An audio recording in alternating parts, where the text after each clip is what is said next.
Selamat siang, Bapak.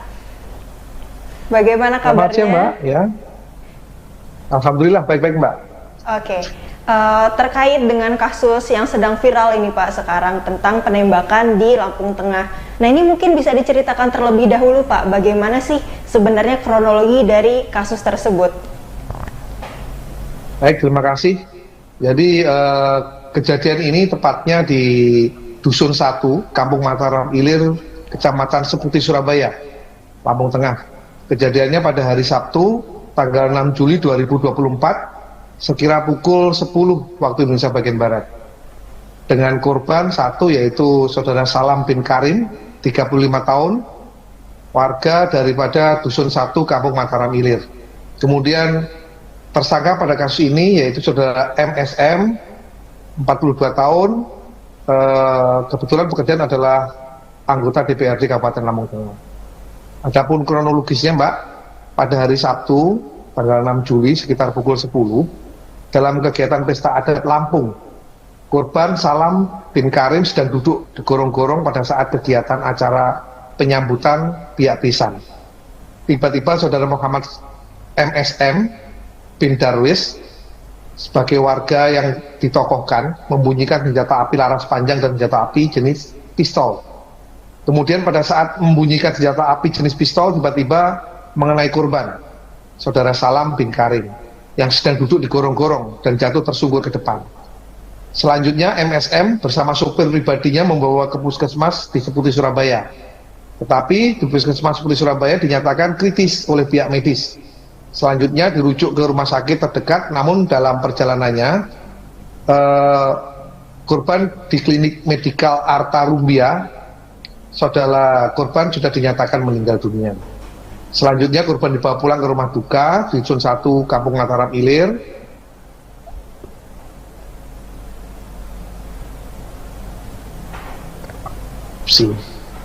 Mungkin demikian, Mbak, kronologis kejadiannya, Mbak.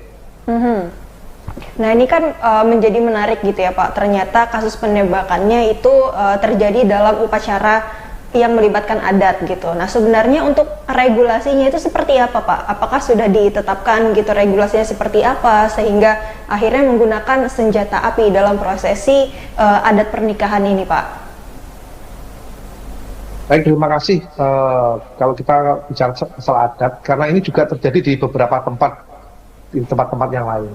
Jadi di tempat-tempat lain untuk suara letusan ini bisa digunakan dengan menggunakan petasan. Jadi tidak harus dengan senjata api dan lain-lain. Tapi dalam kasus ini tokoh masyarakat tersebut menggunakan senjata api sehingga menimbulkan korban. Padahal aturannya jelas dalam negara Republik Indonesia ini, Undang-Undang Darurat nomor 12 tahun 51 sudah mengatur di dalamnya bahwa kepemilikan harus dilengkapi dengan surat izin dan legalitas-legalitas yang lain. Mungkin demikian, Mbak. Nah, untuk di kasus yang kali ini gitu, Pak, itu untuk kepemilikan senjata apinya sudah diusutkah? Itu milik siapa gitu? Betul sekali, Mbak. Sesuai dengan hasil pemeriksaan tersangka ataupun beberapa saksi, hasil pemeriksaan itu mengatakan bahwa diakui bahwa milik senjata itu adalah milik yang bersangkutan ataupun pelaku. Kemudian kita juga mendalami dari mana asal dia membeli senjata ini, karena senjata yang dipakai oleh pelaku ini adalah senjata yang dari pabrikan, bukan dari rakitan. Makanya kita sedang mendalami apakah ada mungkin sindikat ataupun mungkin orang yang melakukan penjualan atau mungkin dari mana senjata ini. Ini kita dalami lagi, Mbak, untuk masalah kepemilikan senjata ini. Baik, karena ini kan memang melibatkan juga anggota DPRD begitu ya, Pak. Bagaimana bisa seorang anggota DPRD bisa memiliki senjata? Nah, mungkin bisa dijelaskan lebih rinci lagi begitu, Pak, untuk perkembangan kasusnya terhadap penyelidikan tersangka ini seperti apa? Baik, terima kasih. Setelah kita lakukan penangkapan, kita di backup oleh Dinas Krim Polda Lampung, kita kembangkan, kita menggeledah ketiga TKP yang lain, diantaranya 2 rumah tersangka yang beralamatkan di Dusun 1, satunya di Jalan Cempaka.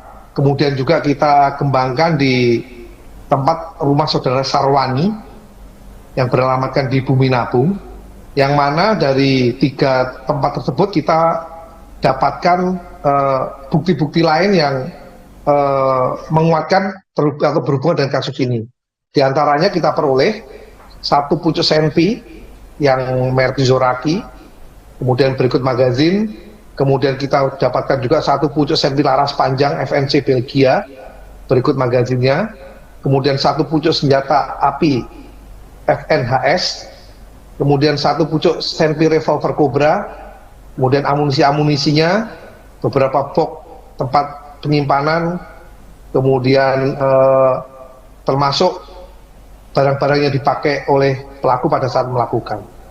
Itu Mbak yang kami dapatkan. Jadi intinya kita juga cukup heran dalam kasus ini karena ternyata yang bersangkutan ini menyimpan lumayan banyak ini senjata-senjata apinya, itu pun bukan senjata rakitan tapi senjata pabrikan.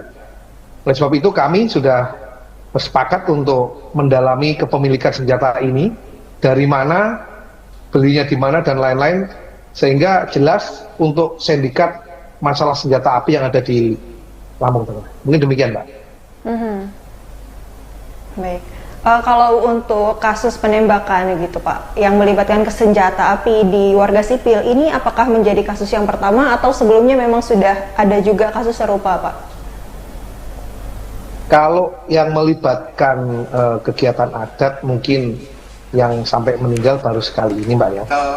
Tapi terkait penggunaan senjata api di Lampung Tengah sempat marak, tapi kita benar-benar atensi, jadi sempat beredar senjata-senjata rakitan yang berasal dari kabupaten sebelah, bisa dari Mesuji dan lain-lain yang beredar di sini.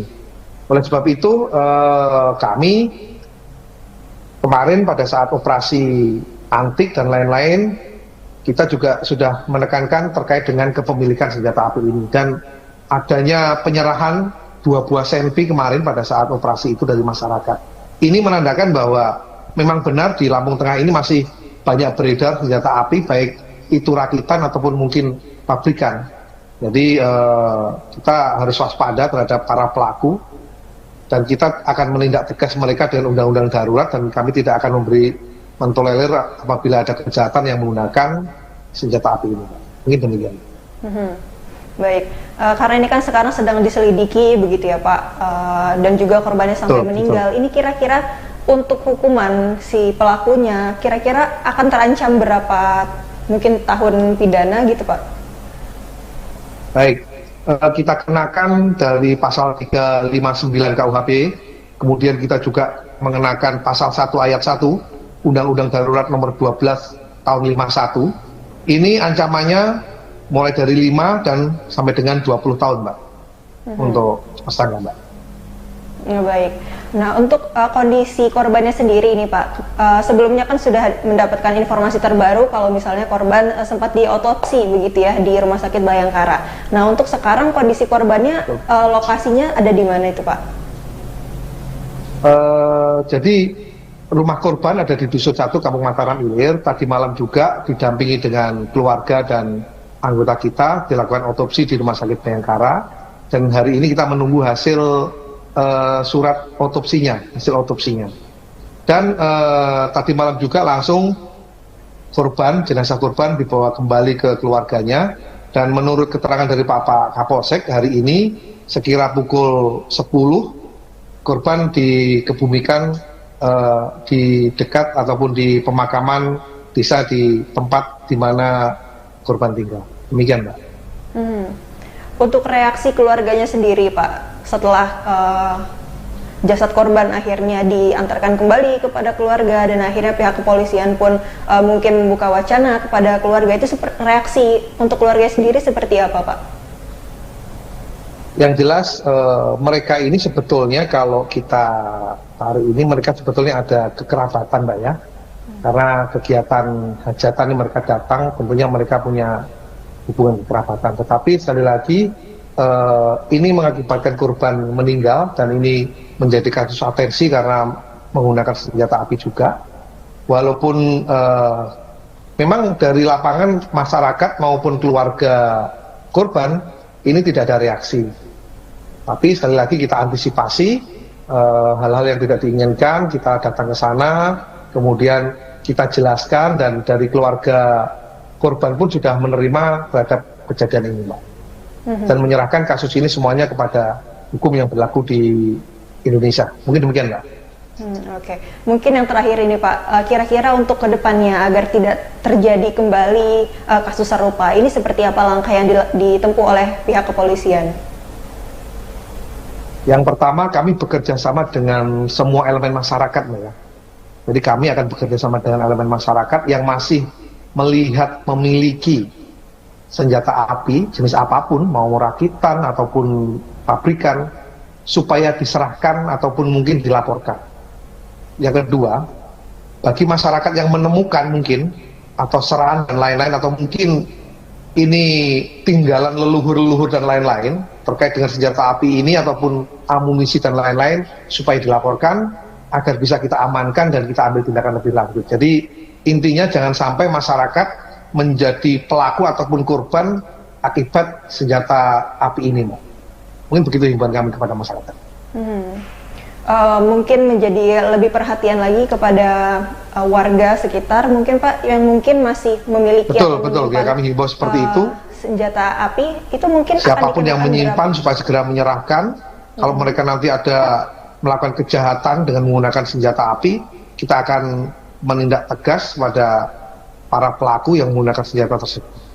Itu himbauan kami, Mbak, ke babin-babin dan lain-lain. Setiap hari kita dengungkan dan kita sosialisasikan. Baik, ini seperti itu, Mbak. Baik, terima kasih banyak Bapak atas waktunya. Semoga penyelidikan terkait kasus ini segera selesai dan juga bisa mendapatkan hasil yang baik bagi kita semua. Terima kasih, Mbak. Selamat siang. Iya, selamat siang Bapak. Terima kasih.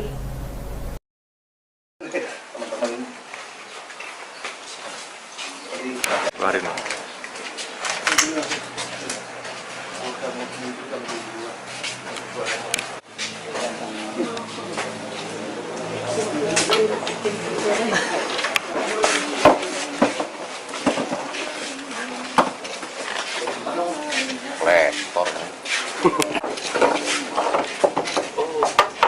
ya, ada yang putar bola ini.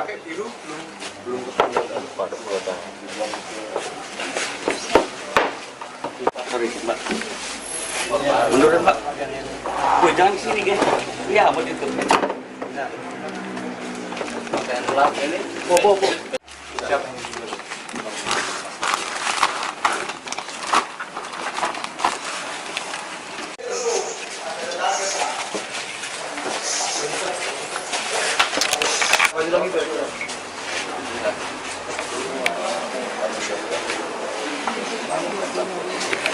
Kabar, Cek.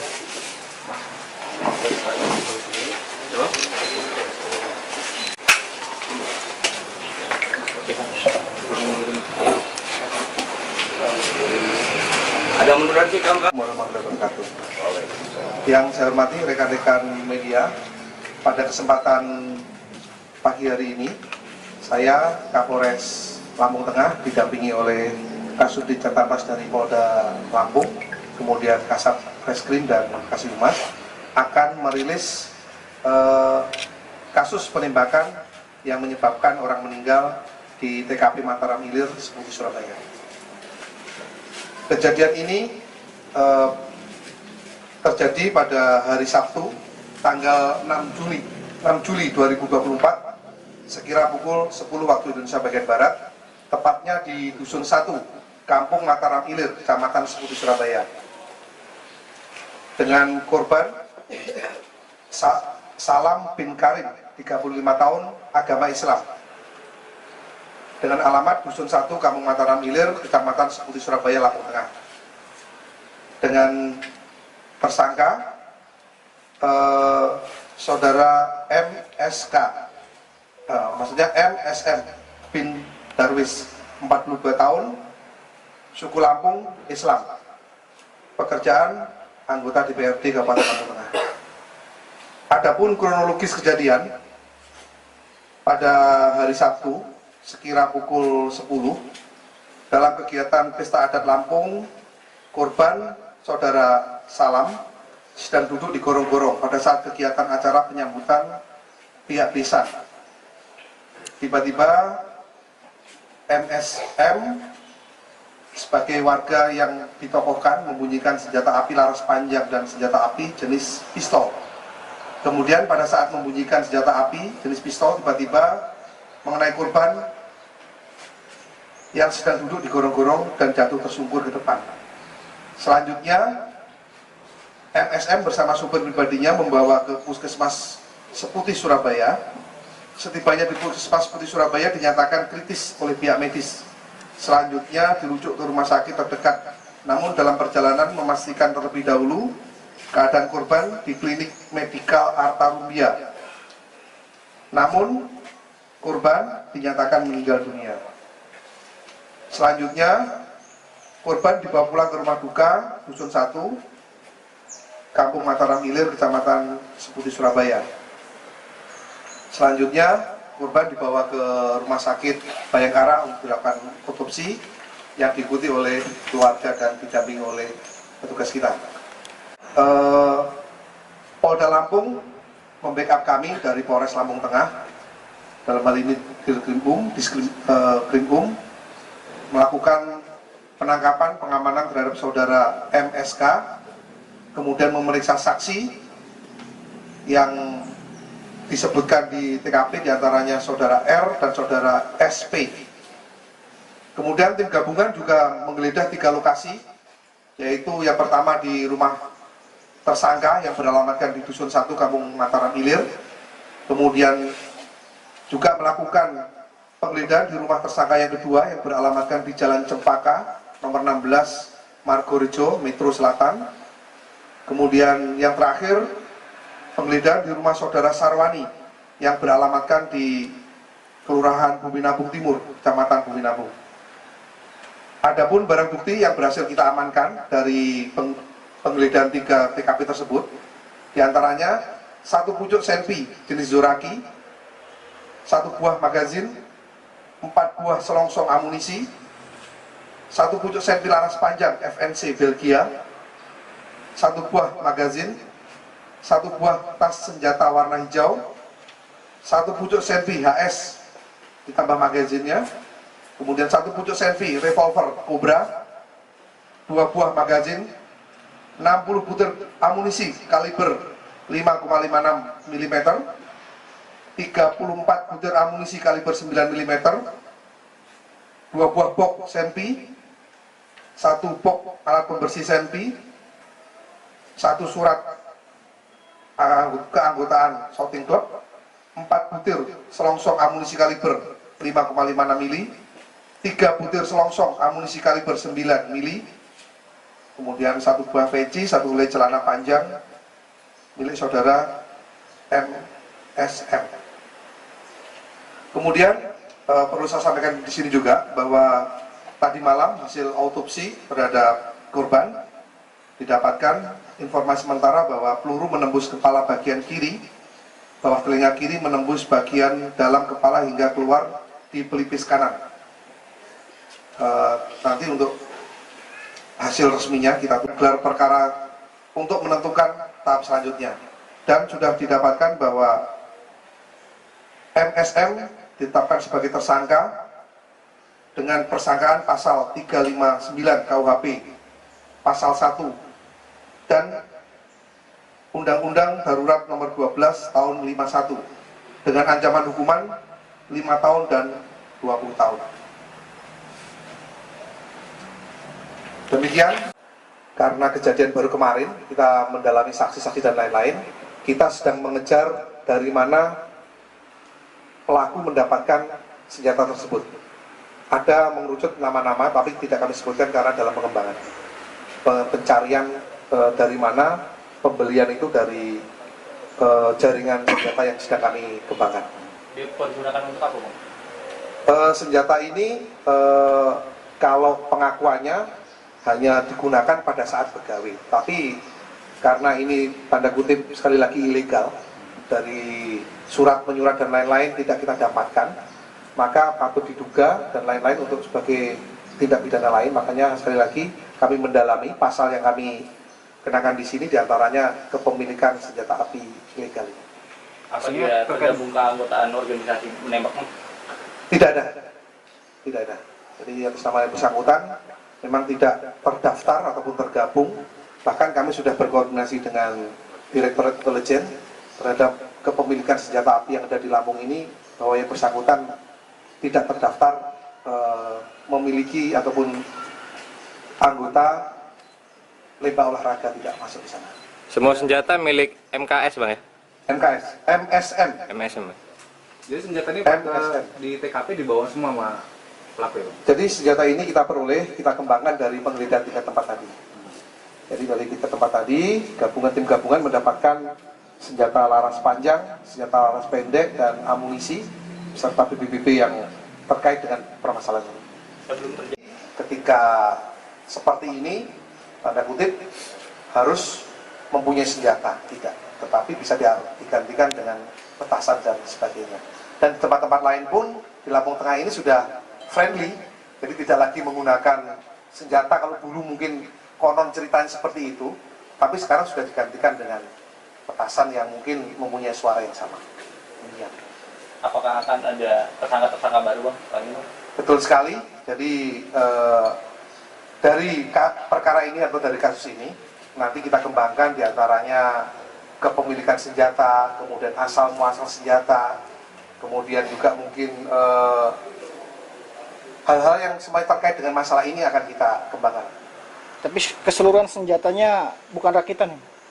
Kalau kita lihat di sebelah kanan, jadi bisa dilihat rata-rata ini adalah senjata pabrikan, bukan senjata rakitan, senjata pabrikan. Kalau dilihat dari senapan yang laras panjang itu sepertinya SS1, itu apakah mereka mendapatkan dari PT Pindad atau seperti apa ini bang? Nah seperti itu tadi saya sampaikan tadi, kalau dari keterangan ini masih dari oknum ke oknum, tapi yang jelas kita lihat fisiknya senjatanya dan bentuknya, kita perlu pendalaman dari saksi ahli dan lain-lain. Yang jelas register dan lain-lain tidak ada, tapi lebih detailnya nanti akan kami dalami khusus masalah senjata kepemilikan dan lain-lain. Ada keterlibatan anggota? Sejauh ini dari keterangan saksi dan lain-lain tidak ada keterangan ataupun tidak ada keterkaitan dengan anggota baik TNI maupun Polri dalam kasus ini.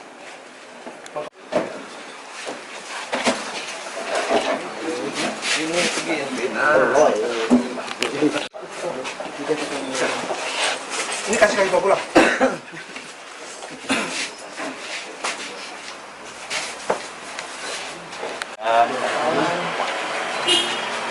Tangan.